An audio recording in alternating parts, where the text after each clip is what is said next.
Subscribe کیجئے ہمارے channel کو اور بیل آئیکن کو دبائیے تاکہ قرآن و حدیث کی بات آپ تک فوری پہنچ سکے۔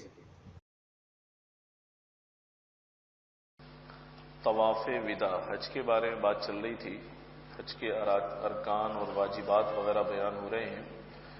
دیکھ لیجئے، حج سے فارغ ہو کر جب مکہ مکرمہ سے واپسی کا ارادہ ہو تو طواف وداع کرے۔ طواف وداع کہتے ہیں یعنی واپسی سے پہلے رخصتی کا طواف۔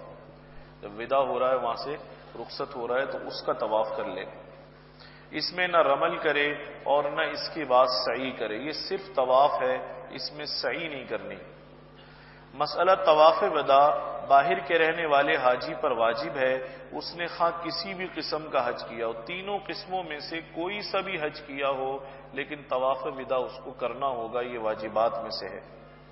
مسئلہ اہل حل، اہل میقات اور حیض و نفاس والی عورت اور مجنون اور نابالغ پر واجب نہیں، البتہ اہل حل اور اہل میقات کے لیے مستحب ہے، بہتر ہے اگر یہ لوگ بھی کر لیں۔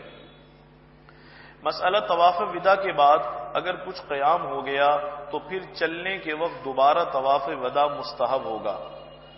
مسئلہ خاص طواف وداع کی یہ شرط نہیں ہے، طواف زیارت کے بعد اگر کوئی نفلی طواف کیا تو وہی طواف وداع کے قائم مقام ہو جائے گا۔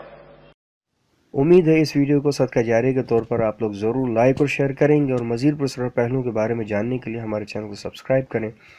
یا کچھ پوچھنا یا جاننا ہو یا کوئی مشورہ ہو، ہمیں ضرور کمنٹس کریں یا ای میل کریں۔ انشاءاللہ پھر ملاقات ہوگی۔ السلام علیکم ورحمۃ اللہ وبرکاتہ۔